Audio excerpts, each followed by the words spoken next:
Alô? Oi. Tu me escuta bem, Carol? Eu escuto sim, professor. E o senhor? Também escuto bem. Me enxerga bem também? Enxergo sim. Então tá ok. Vamos lá conversar. Bom, a minha convidada, ela é advogada, educadora, pesquisadora, mestre em direitos fundamentais, coletivos e difusos, política e vereadora pelo município de Limeira, no estado de São Paulo. É isso, Carol?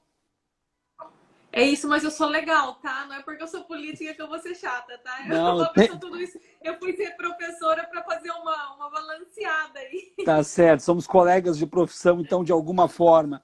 Bom, eu queria começar, então, fazendo uma introdução para as pessoas que nos ouvem e que vão depois assistir também essa live no canal do YouTube, quando eu disponibilizar lá, que hoje, para ser política, e sobretudo do campo progressista, que eu sei que temos ideias num campo muito semelhante, muito parecido, e mais do que isso, para ser mulher política e no campo progressista, e em tempos tão sombrios que nós estamos vivendo, mais do que ter iniciativa, nós temos que ser combativos também.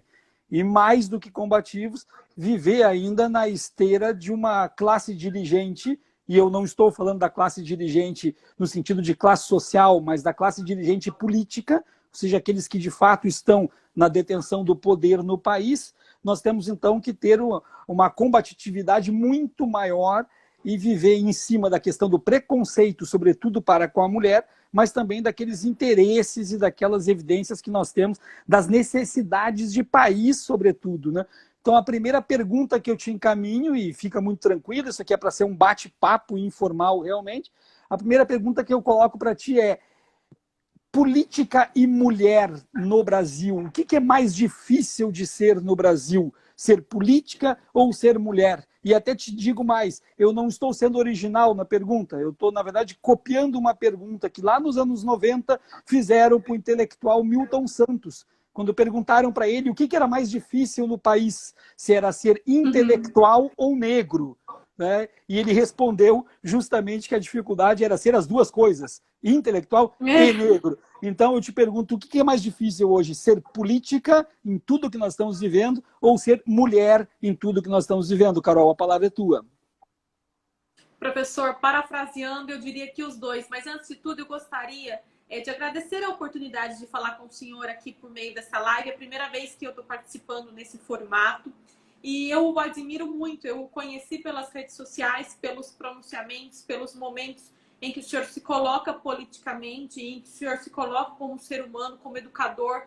Eu acho que hoje, no Brasil, nós precisamos de pessoas que se manifestem, porque a política ela está doentia, o ambiente está mais hostil do que nunca. Nós vivemos realmente em tempos sombrios, onde é muito complicado falar sobre política, defender uma ideia e, sobretudo, essa defesa fica muito mais difícil quando estamos diante de alguns segmentos, né? Por exemplo, eu sei que o senhor é militante e é estudante, um estudioso da área, seu mestrado foi nessa área com relação aos negros, né? Inclusive, teve uma aluna que eu falei assim, vai assistir, você precisa conhecer o professor Viário, porque ele fala muito sobre o assunto.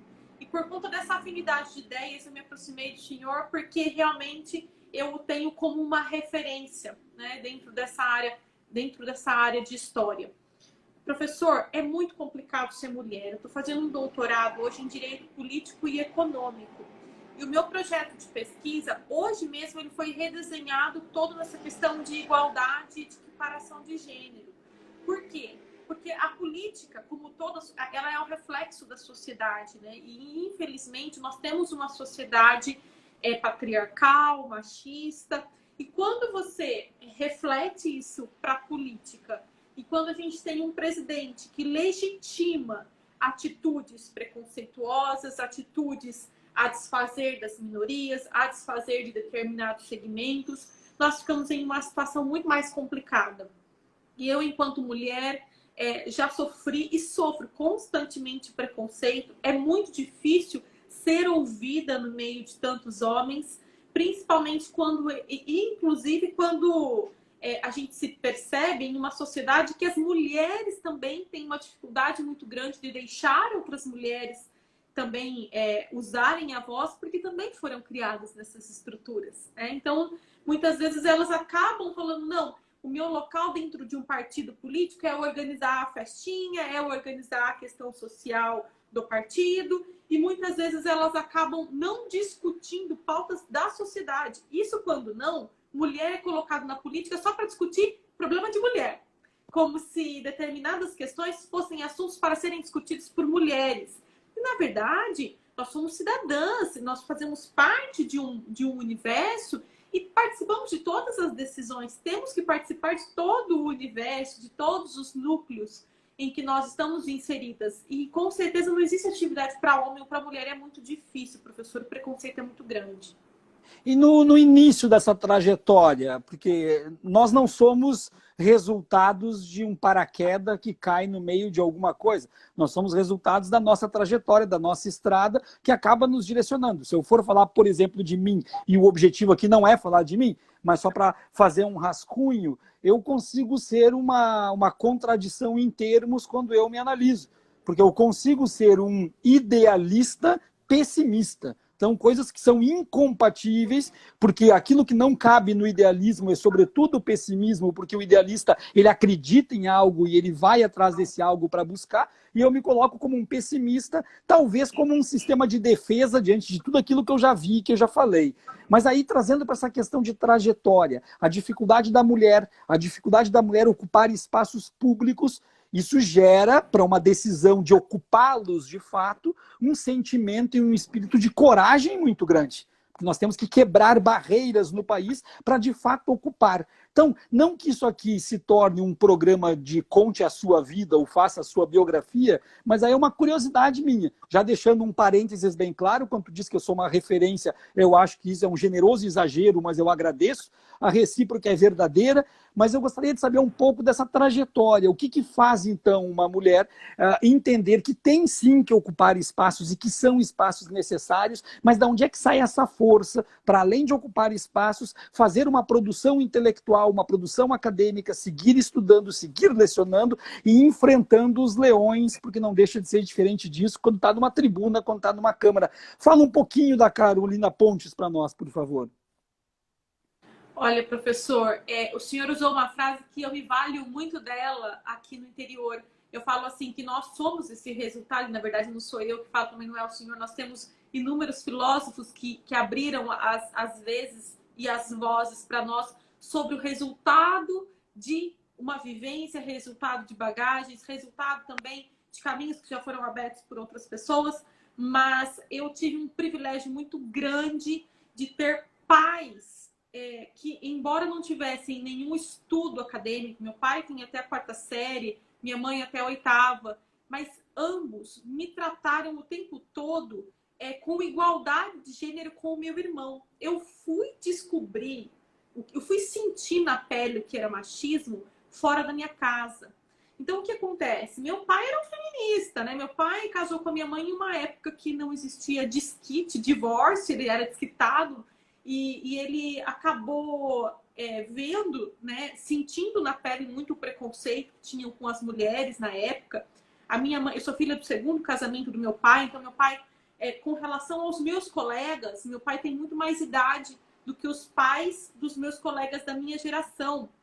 E minha mãe usava calça comprida numa época em que a mulher só tinha que usar saia, tinha aquele estereótipo do bela, recatada e do lar. Então, eu fui criada em um ambiente em que meus pais me deram muita liberdade, me trataram com muita igualdade com relação ao meu irmão.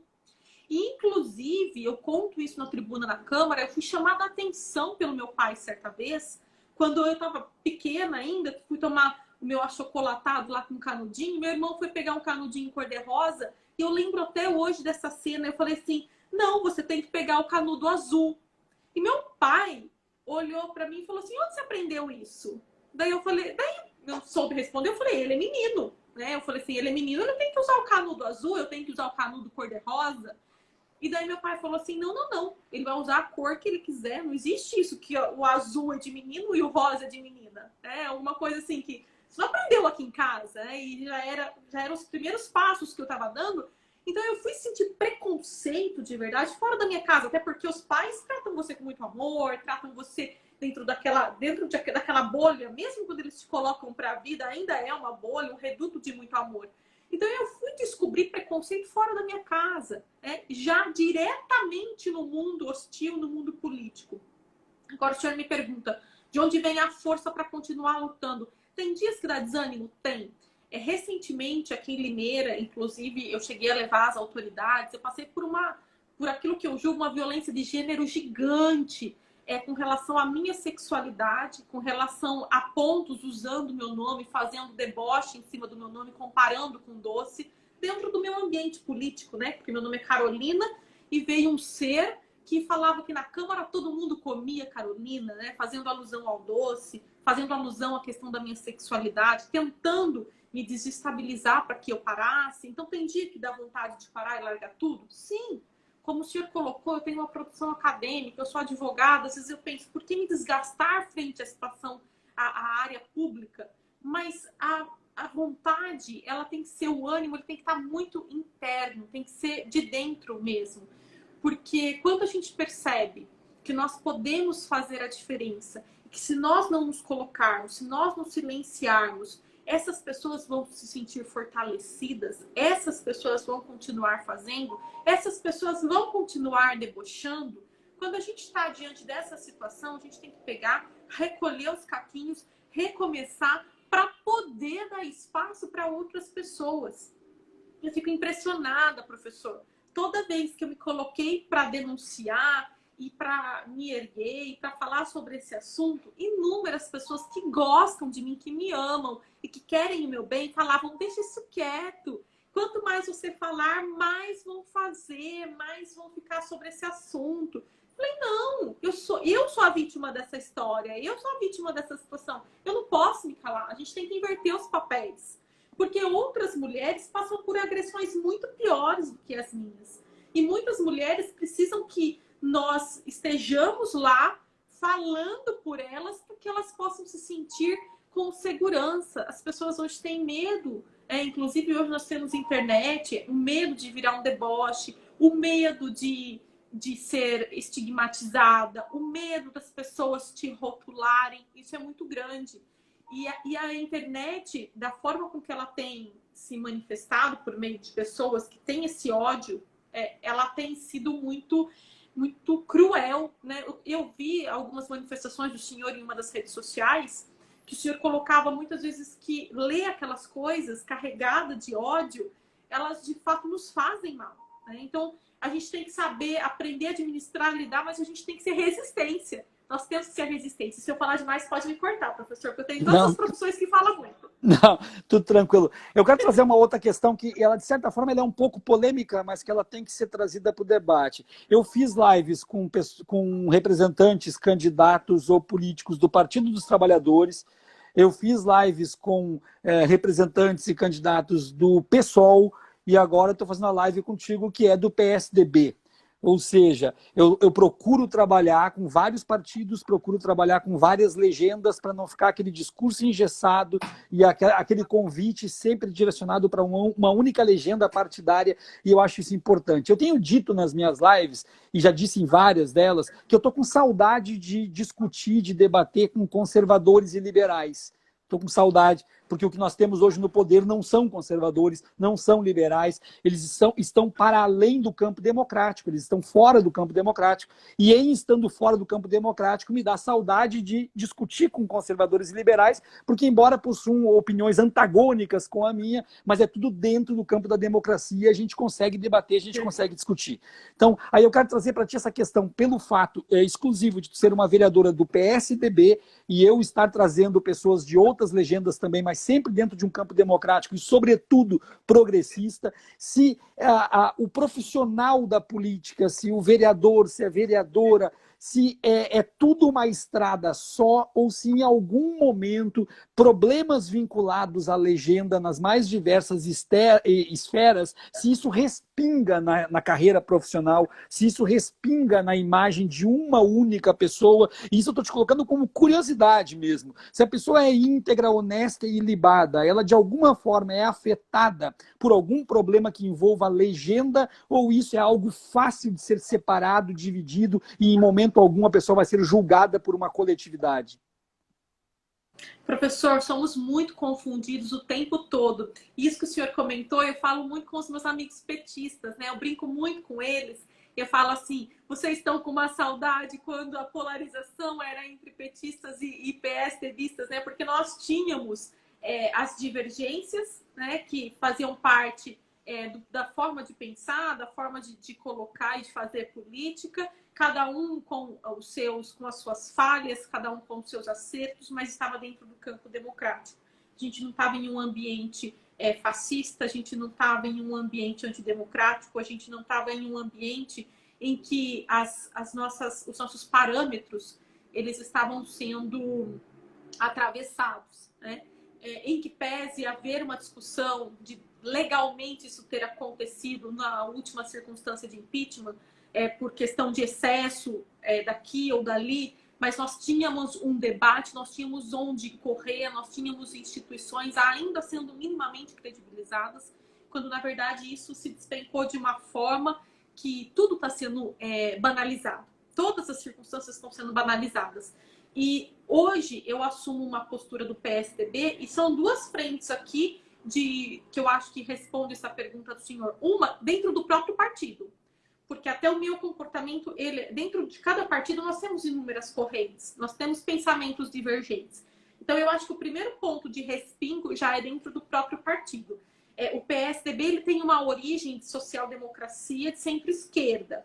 E daí nós temos, por exemplo, líderes do meu partido, né? Eu falo para o estado de São Paulo, que tem o Dória, né? Enquanto governador, ele já assumiu uma postura de direita durante muito tempo, agora ele se coloca como centro. Então, ele é completamente contra, né, aquilo que o PSDB até então pregava. Então, daí a gente já tem essa primeira divergência em termos de linhas, né? Você olha, mas o senhor está indo mais para a direita, né? Fulano é mais para a esquerda. O PSDB tem aquela fama de ficar em cima do muro por ser centro. E nós temos as divergências que são naturais dentro de cada partido. Então, a gente já tem esse primeiro ponto, né? As correntes partidárias. Quando nós temos uma cidade em que a minha cidade, por exemplo, ela tem um viés totalmente bolsonarista. Né? Nós temos mais de 80%, quando eu digo nossa, a cidade de Limeira deu mais de 80% de votos para o presidente que aí está, né? Naquele movimento anti-PT.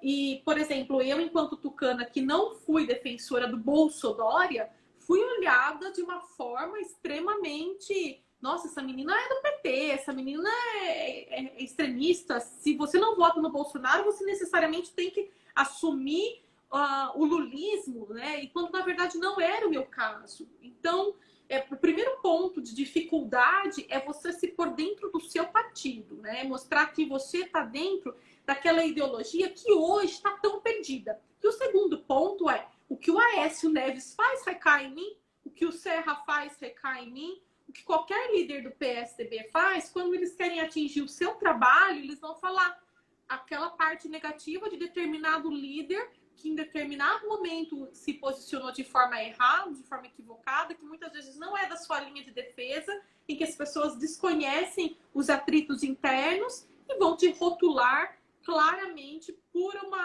uma liderança nacional ou por uma liderança estadual, mesmo que você não seja dessa mesma linha daquele político. Como é que está hoje, além da questão de ser mulher, de lidar diretamente com esse preconceito, a necessidade de ser combatente, a necessidade de apresentar, sobretudo, uma resistência ao que aí está, sobretudo uma resistência, mas nós também temos uma outra questão dentro do país, que sempre tivemos, grosso modo, mas que agora se torna um pouco mais transparente, que é a descrença de grande parte da população em relação à classe política em si.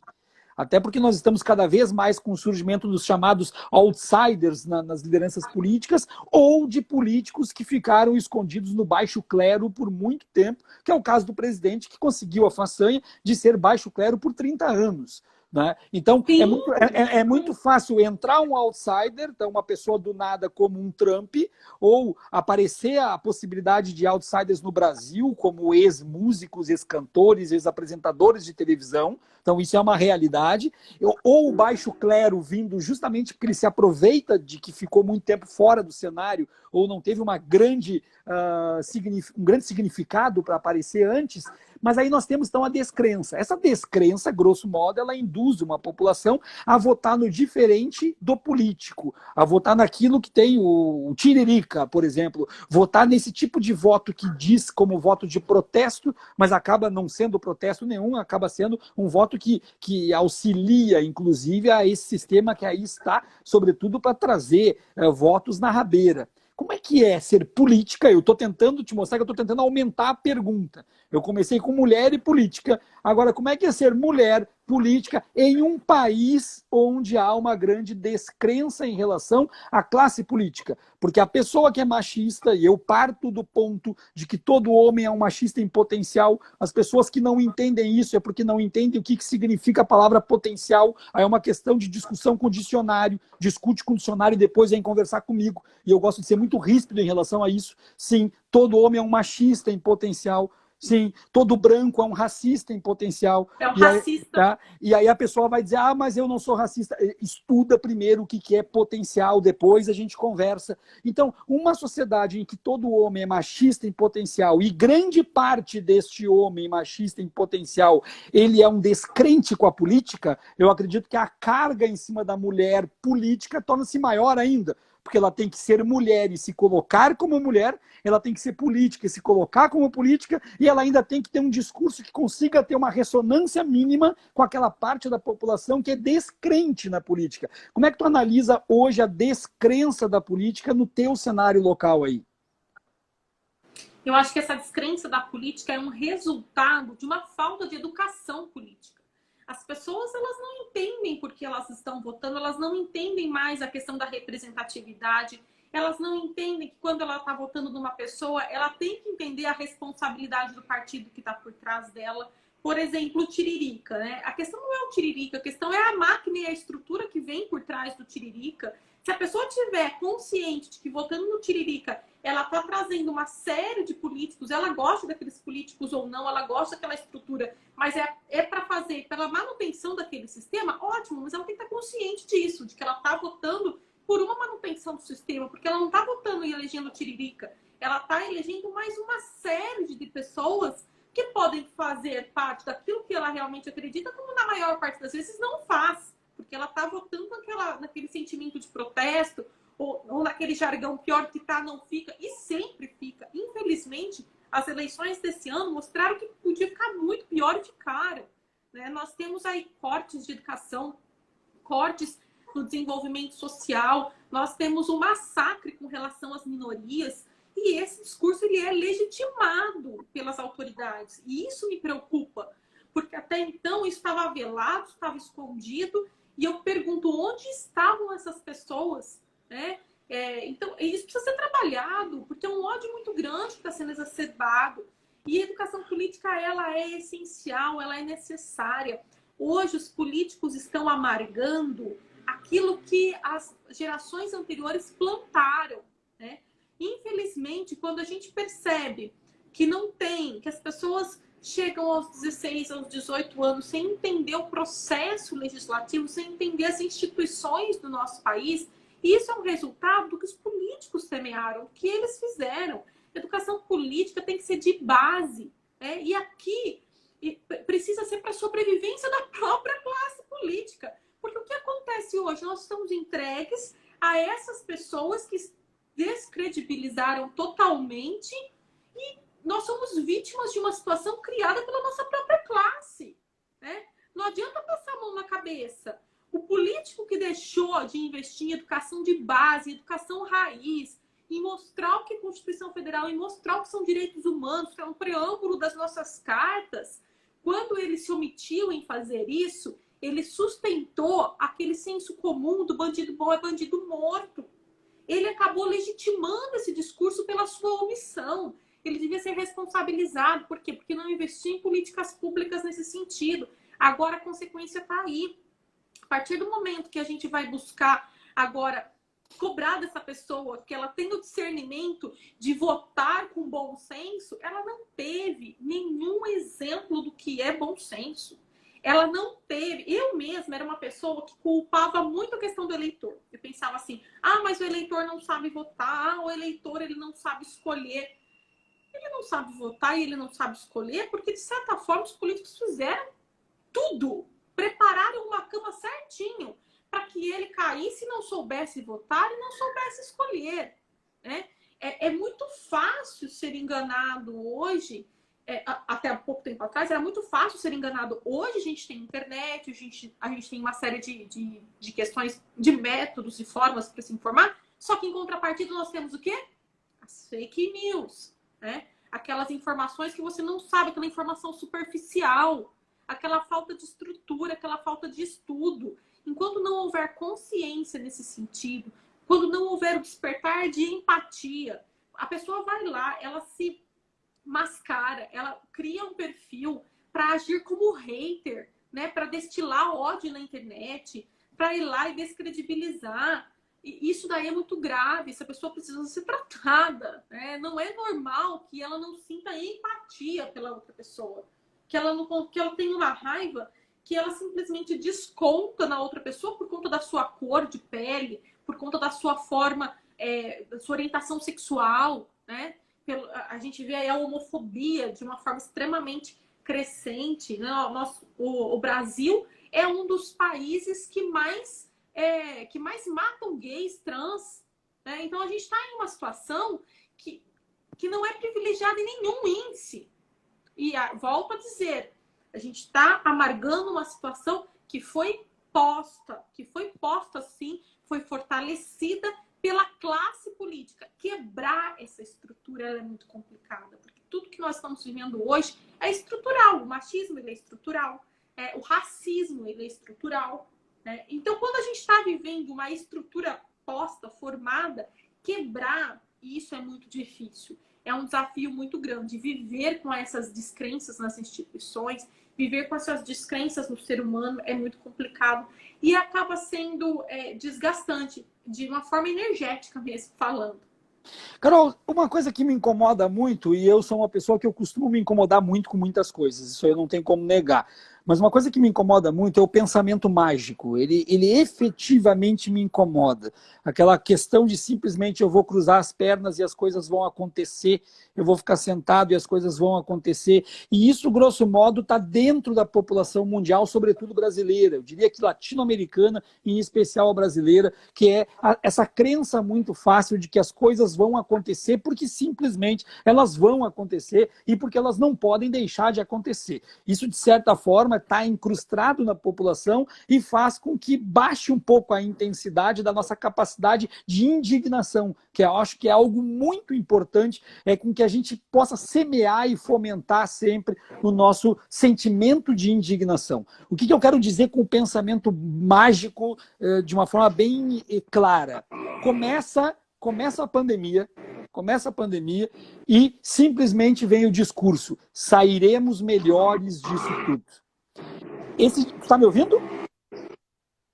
Sim. Que para mim está dando uma interferência. Mas então vem aquele discurso: sairemos melhores disso tudo. Na primeira semana, lá em 18, 19 de março, eu tomei umas bordoadas no Twitter, mas é normal eu tomar bordoadas no Twitter, porque eu coloquei lá que eu disse, gente, não vamos sair melhores, não é parcialmente melhores. Eu tenho a certeza, a convicção, a certeza absoluta de que nós não sairemos melhores. E por que eu tenho a convicção de que não sairemos melhores? Porque eu sou historiador, e aí eu preciso lançar a mão daquilo que eu estudei da minha vida. E eu sei, por exemplo, que nenhuma guerra no pós-guerra, que nenhuma pandemia no pós-pandemia, na última grande de 1918, a gripe espanhola, nunca uma população saiu melhor de uma pandemia. Isso nunca aconteceu. Isso nunca aconteceu. E por que nunca aconteceu? Porque é uma questão, para mim, talvez seja por ser historiador, mas para mim é uma questão lógica. Se a pessoa tem os seus defeitos, os seus preconceitos, os seus problemas, as suas dificuldades, em meio a uma pandemia, isso tudo vai realçar. Não tem como ser diferente. E se a pessoa tem um instinto solidário, altruísta, bondoso, a pandemia pode ou aumentar isso nela por uma preocupação maior com o próximo, ou diminuir também pelas dificuldades que ela vai enfrentar em relação àquilo. Só que daí começa um discurso muito forte de que sairemos melhores, porque é o pensamento mágico, é aquela ideia de que não pode, pior que tá, não fica, né? Vamos pegar o discurso do Tiririca, então vamos sair melhores, e eu acho, e pode ser até uma forma muito superficial de analisar, mas eu acho que, de certa forma, esse pensamento mágico, ele mobiliza também e motiva também essa postura refratária a todas as determinações dos órgãos mundiais de saúde, todas as determinações das secretarias de saúde, dos ministérios de saúde, e fica aquela questão do tipo, eu não vou me cuidar porque nós vamos sair melhores disso, eu não vou me cuidar porque o vírus veio para nos ensinar alguma coisa, aquele pensamento messiânico, né? Veio para nos ensinar alguma coisa, a gente vai tirar alguma coisa de bom disso. Classes dirigentes, de novo, no campo político, eu não tenho a menor dúvida que se aproveitam disso. Não tenho a menor dúvida. Claro. Já que existe o pensamento mágico, então vamos na esteira do pensamento mágico, abrir tudo, trabalhar e tudo mais. Agora que eu fiz toda essa miscelânea de questões aqui para te tocar uma batata quente, tá? O que eu quero te perguntar de uma forma bem clara? Esse pensamento mágico, essa falta de compromisso, essa falta de responsabilidade e o oportunismo de dirigentes do meio político em relação a isso, tem algum reflexo local em Limeira? Tem algum reflexo regional em São Paulo? Ou não tem nenhuma especificidade em relação a isso? Olha, professor, com uma premissa que foi praticamente uma aula de história, fica até complicado colocar os reflexos disso. Eu tenho um pensamento bastante semelhante ao do senhor, lógico, com algumas guardadas as diferenças, até pela área de atuação. Como o senhor colocou, é o objeto do seu estudo, né? O senhor é historiador. Então, fez toda a sua vida foi dentro analisando todos esses fenômenos, essas mudanças, essas alterações. E talvez seja muito difícil verificar isso que o senhor colocou, denominou como um discurso mágico, né? Fazendo valer ou realmente ter alguma esperança nesse sentido. Eu sou bastante cética também nesse ponto. Eu acho, e aí eu vou usar bastante a questão do potencializar. Eu acho que, de fato, essa pandemia que atravessamos, ela potencializa aquilo que o ser humano carrega, aquilo que ele desenvolve. E eu acho que vai potencializar muito. A gente percebe que quem é solidário dentro desse momento é aquele que está fazendo aquelas ações solidárias. Quem já é mais egoísta está se recolhendo na bolha e não se incomoda com o que está acontecendo ao redor. Agora, o oportunismo político em cima desses discursos, ele existe, ele está afetando sim, né, por diversas... Infelizmente, eu vou tocar num assunto, já que o senhor colocou que está jogando realmente uma batata quente para mim, eu vou colocar uma coisa que é polêmica, e eu falo com todo respeito àquelas pessoas que nos acompanham e que nos seguem, mas eu tenho muita preocupação com os líderes religiosos em um momento como esse, tá? Eu vou contar, por exemplo, uma interferência direta aqui na cidade de Limeira, que foi o recorte que o senhor me pediu. Aqui no interior de São Paulo, nós passamos por uma situação de isolamento social, fechamento do comércio de todas as atividades não essenciais. Depois foi feita uma flexibilização, né? Foi aberto e hoje foi decretado novamente o fechamento. Eles retroagiram. Por quê? Por conta do número de leitos, de ocupação de leitos. A gente está beirando 90% dos leitos ocupados e viu que não dava para fazer. Só que a minha preocupação aqui foi que a primeira categoria a ser aberta foi a igreja, dentro dessa permissão. E justamente nesse discurso de que igreja era serviço essencial, dentro desse discurso de que as pessoas precisavam estar bem com a própria fé e bem com Deus para superar esse momento de crise. E aqui eu respeito todas as liberdades fundamentais, entre elas a liberdade religiosa, a garantia de culto. E aquilo para a pessoa, ela é muito forte, é muito íntimo. E eu entendo que muitas pessoas, elas conseguem atravessar melhor em um período em que elas estão participando de algum ritual, participando de algum culto, de alguma liturgia de determinada frente religiosa. Entretanto, o momento, e aqui a gente tem que deixar um pouco a questão flexibilizar um pouco também esse entendimento, relativizar um pouco esse entendimento, porque ele não é absoluto da liberdade religiosa, de que a minha liberdade de culto ela pode interferir na saúde pública de uma outra pessoa. Então, quando a gente vê algumas lideranças religiosas se valendo desse momento, com esse discurso, para permanecer aberto, quando na verdade os comerciantes estão sendo obrigados a fechar suas lojas, fechar o seu comércio, mudar totalmente o estilo de vida. E a gente percebe algumas lideranças religiosas fomentando e com aquele comportamento negacionista que se Deus quiser o vírus não vai me atingir. Eu acho que essa postura de líderes religiosos, isso daí acaba complicando muito, interferindo muito na nossa coletividade. Eu estou vendo aqui a participação de alguns colegas, o Eduardo também, ele comentou essa questão, outros colegas que passaram por aí, alunos também que eu já vi participando aqui da live. Agradeço a oportunidade desses comentários, mas infelizmente isso é algo muito marcante em Limeira.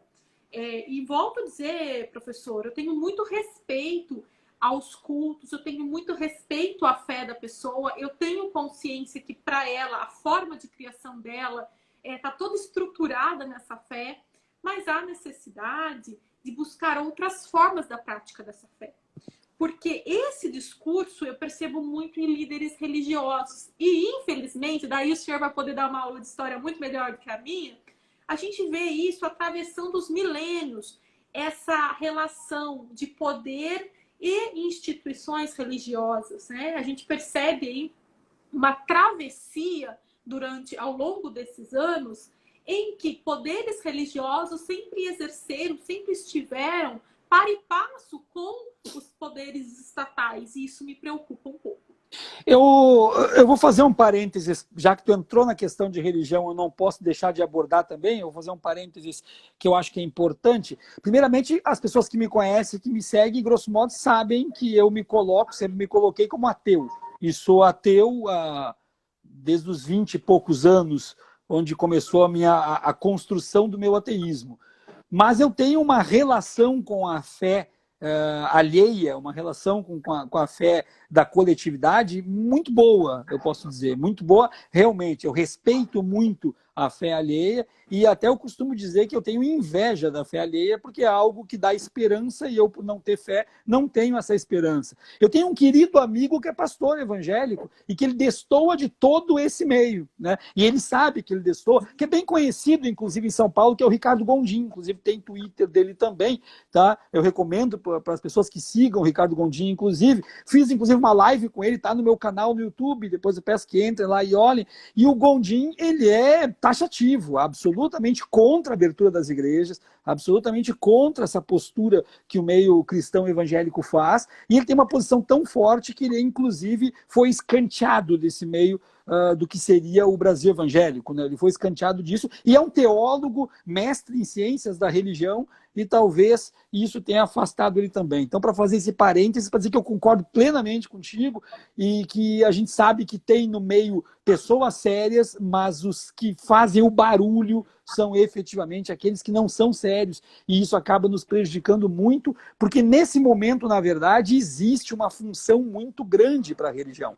Existe uma função muito grande para a fé, que é, sobretudo, confortar as pessoas. Mas, infelizmente, o que nós temos nessa esteira que estamos conversando não é a tentativa de conforto, mas sim também, infelizmente, a tentativa de oportunismo. Isso é uma coisa que nos deixa realmente muito preocupados, porque eles possuem uma potência muito grande, uma ressonância muito grande, uma força muito grande, e isso acaba fazendo, inclusive, que quando isso se enrosca, se enlaça com o meio político, rolados no meio político com a religiosidade, aí as coisas começam a ficar bem complicadas, porque o púlpito ele pode também direcionar o voto, o púlpito pode também eleger pessoas e elege de fato, e isso faz com que a situação fique efetivamente complicada. Fechando esse parênteses, vamos para mais uma pergunta então para ti, que eu acho importante a gente abrir a discussão aqui. Tu falou lá atrás, tu disse em um percentual de 80% de apoiadores do bolsonarismo, vamos dizer assim. Essa representatividade, esse percentual, perdão, dentro do legislativo de Limeira fica desta forma também ou equilibra um pouco mais? Ah, é bem próximo disso, viu, professor? Talvez com esses últimos escândalos, né, isso tenha diminuído um pouco, mas a cidade ela tem um perfil bastante adepto das práticas do Bolsonaro. Aqui em Limeira nós temos uma corrente muito forte. Aqui na nossa cidade, aqui em Limeira, nós temos uma Câmara que tem muitos religiosos, né? Nós temos vários evangélicos, nós temos inclusive pastor eleito, nós temos pessoas, nós não temos nenhum representante, por exemplo, do PT, nós não fizemos dentro da estigma do Fora PT das últimas eleições. Uhum. Não há nenhum petista na Câmara Municipal hoje, nenhuma pessoa que se rotule ou que seja de movimento de esquerda, PSOL ou qualquer afim nesse sentido.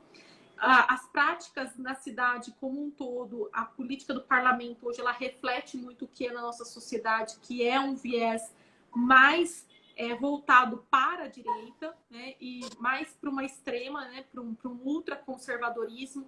Nós temos vereadores que se rotulam assim como ultraconservadores, com o hashtag fechado com o Bolsonaro. Então, aqui em Limeira, nós tivemos, lógico, que esse número todo exacerbado foi aquele movimento anti-PT, né? Muitas pessoas meio que pediam desculpas por estar votando no Bolsonaro, falavam assim, usavam a bala de canhão para uma formiguinha, né? Falavam assim, não, é para tirar o PT, a gente tem que votar no Bolsonaro, porque não tem outra escapatória, né? Não tem outra coisa a se fazer. Então, esse discurso ele foi muito utilizado.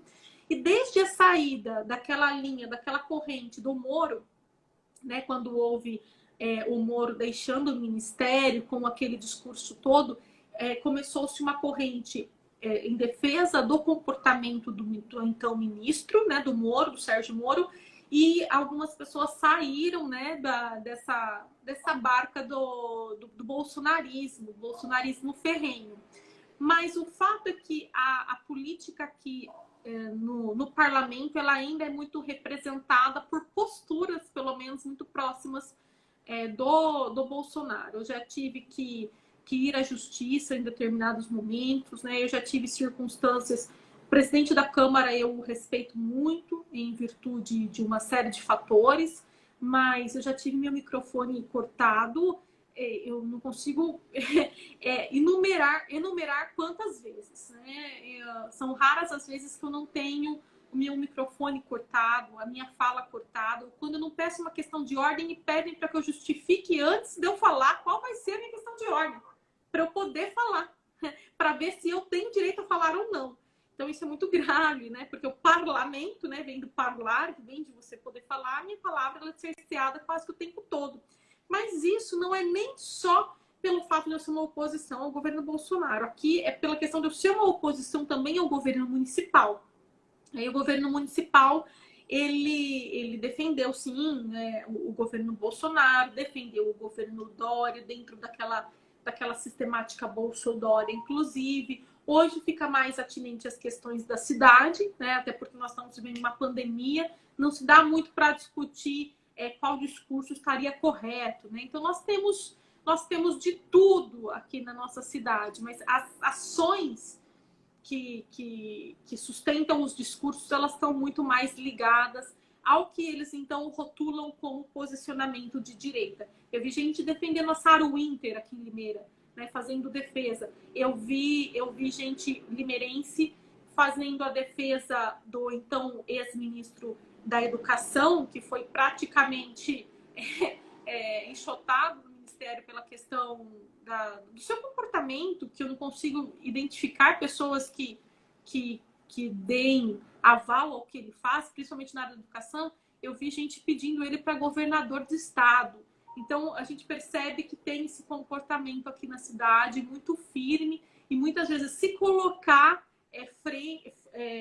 frente a tudo isso de uma forma contrária, paradoxa, antagônica, faz com que eu perca votos, com certeza, faz com que eu seja colocado de lado em muitos debates, com certeza. mas mesmo assim eu prefiro seguir aí a minha essência e me manter firme aos meus propósitos.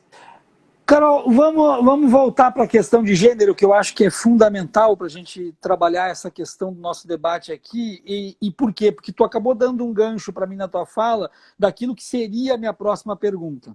Tá? Então, ficou até um pouco repetitivo, mas eu preciso perguntar igual.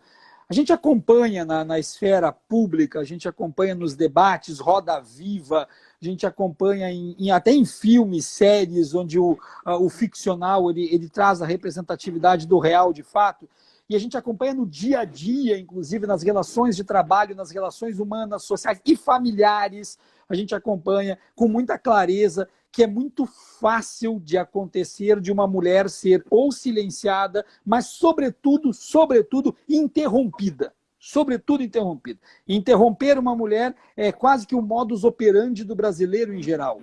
É uma coisa impressionante, isso acontece mesmo. Então aí, diante disso, eu tenho 3 perguntas que compõem uma só.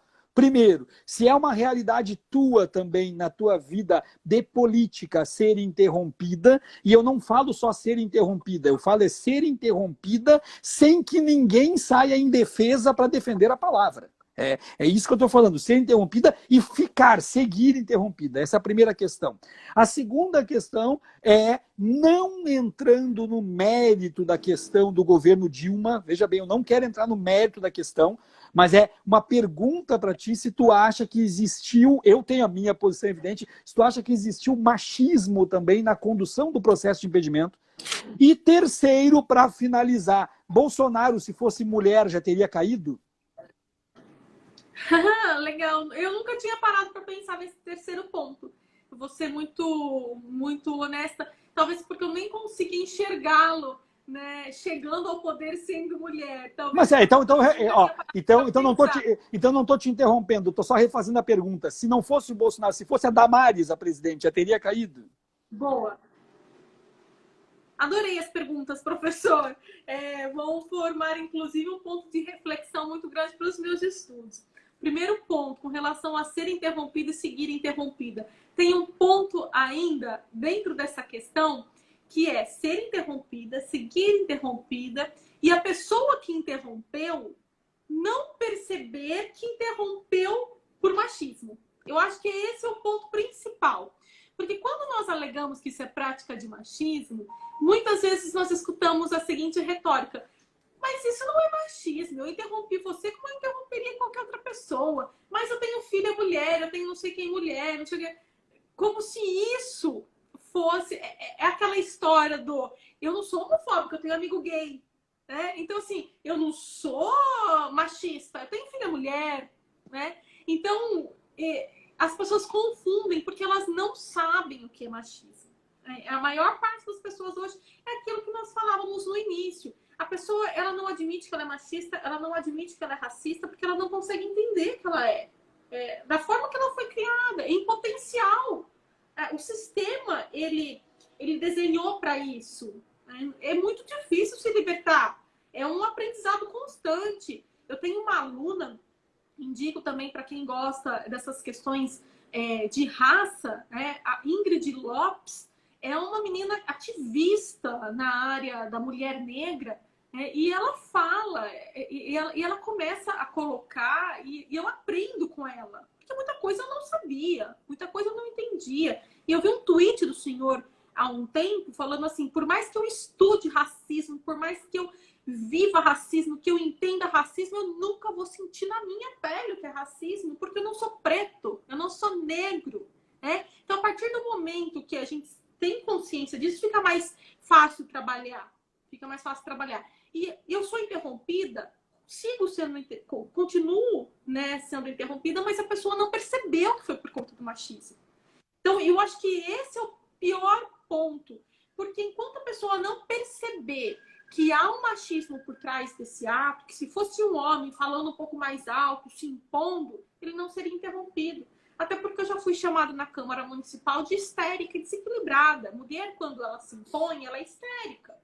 Ela é desequilibrada. Agora, o homem é valente, é um machão. Olha como ele enfrenta. Olha que bonito ver esse homem falar. Agora, se a mulher se coloca da mesma forma, no mesmo tom, nossa, ela é louca, né? Ela é desequilibrada, ela tá de TPM, ela não tá num dia bom, né?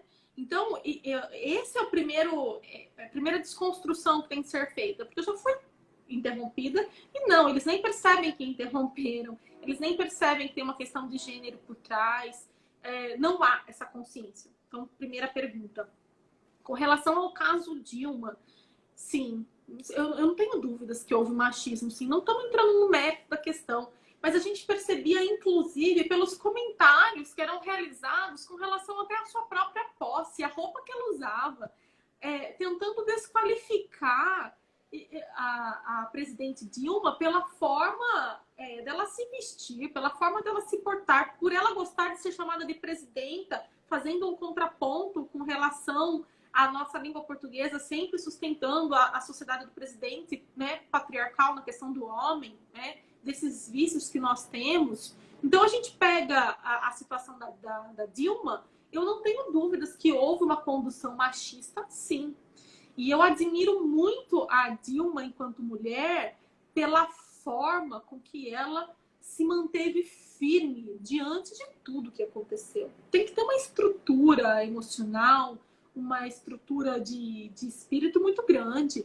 Mas daí a gente vê em alguns dos seus pontos, né, que quem enfrentou a ditadura, né, não vai se curvar diante de umas situações de piada machista, que dói, que fere, que machuca, que você sabe que por trás disso tem um monte de homem tirando sarro de você, mas ela enfrentou tortura, né, meu amigo? Então eu acho que quem enfrentou tortura vai lidar com esse pessoal e fala assim, menos, né? Menos. Olha por onde eu passei para defender as minhas ideias.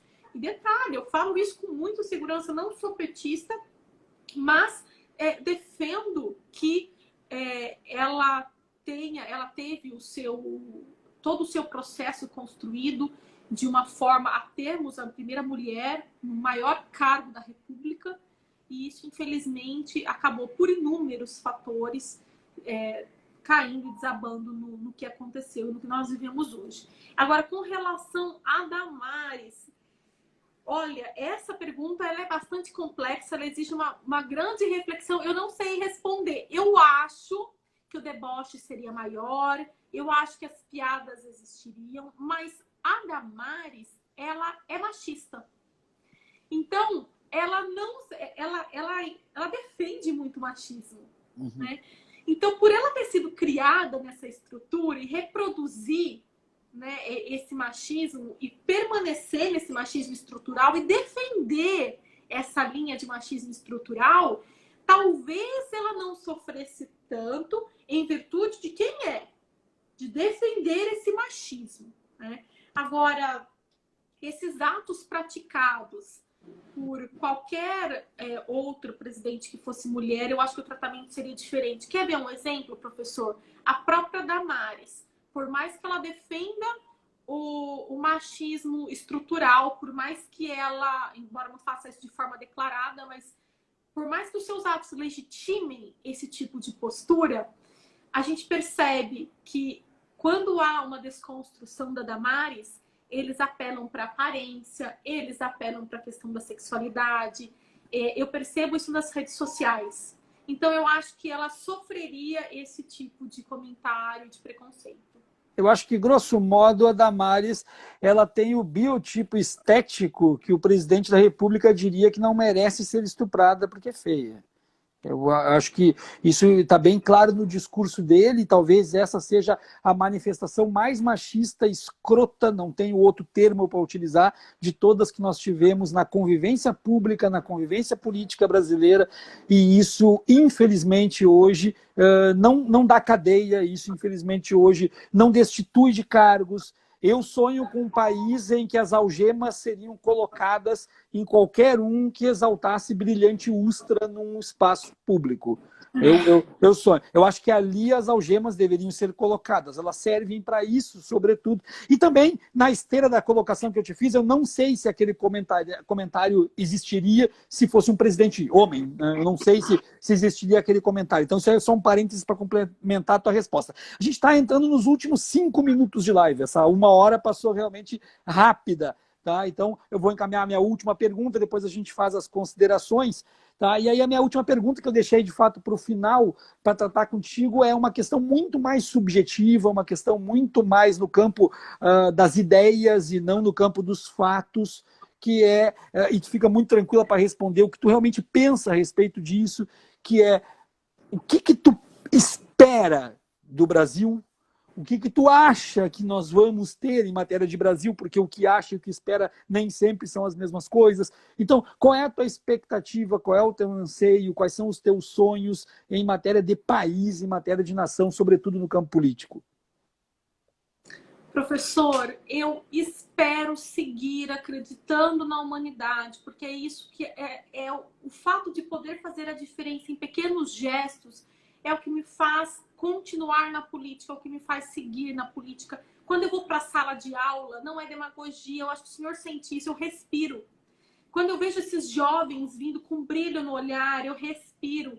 E eu tenho aquela sensação, aquele compromisso de que essas pessoas, elas podem fazer diferente. Essas pessoas, elas podem mudar o futuro.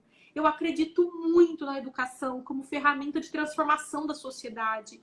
Eu acredito em um Brasil que eu não vou conseguir desfrutar, mas eu acredito sim que há possibilidade de mudança, mas que vai demorar muito, muito, muito, muito, muito.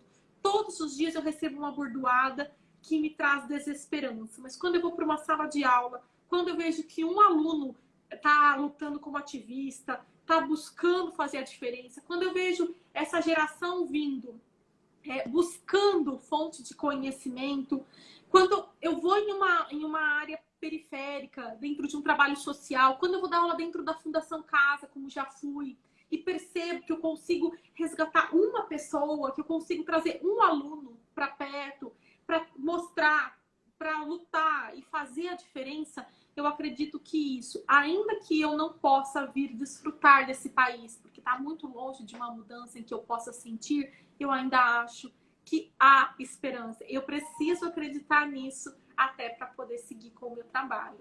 Ok. Agora, no final, eu vou te fazer um desafio que tu vai aceitar se tu quiser. Eu te desafio a fazer uma live no teu canal de Instagram e me chamar para eu ser entrevistado por ti. Tá? Eu tenho feito isso com as pessoas também. Tá? Então, esse é o teu desafio. Aí eu vou poder falar tanto quanto tu também. Tá? Então, esse apenas é um convite que eu deixo aqui. Eu queria aproveitar, então, esse último momento para dizer para as pessoas que esta live vai estar disponível no meu canal do YouTube, prof.viaro. Entrem lá, acessem, compartilhem. Nós temos aqui, apareceu já o cronômetro regressivo, nós temos 2 minutos. Então, compartilhem essa live. Eu acho que isso é uma discussão muito importante de política e gênero que foi feita aqui. Isso tem que ser disponibilizado para mais pessoas. Já aproveitem e se inscrevam no canal, que eu estou colocando sempre todas as lives lá também. Nos procurem nas outras redes sociais, por Prof. Viaro, vão me encontrar em todos os lugares. Eu vi que a grande maioria das pessoas que entraram são teus seguidores, isso me deixa muito contente mesmo, enriquece muito aqui, também muda o público que está acessando as lives. Agora eu vou ser aquele que, se tu não cumprir o cronômetro, eu vou ter que te interromper.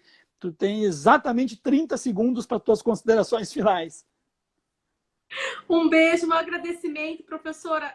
Foi um prazer estar aqui nessa live. E se eu for fazer isso daí, eu preciso ter um pouco mais de habilidade com a tecnologia. O senhor será meu convidado de honra. Agradeço a todos os seguidores, tanto do senhor quanto os meus, que participaram desse momento aqui de debate de política. Obrigada, professor. Obrigado, gente. Essa foi a live do Viaro número 14. Eu acho que semana que vem a gente tem aí um outro convidado para discutir também questões sociais, humanas, sobretudo humanas, políticas, filosóficas e o que vier na esteira. Gente, obrigado, tchau, tchau para todos. Ainda hoje vai estar disponível no canal no YouTube. Tchau, gente.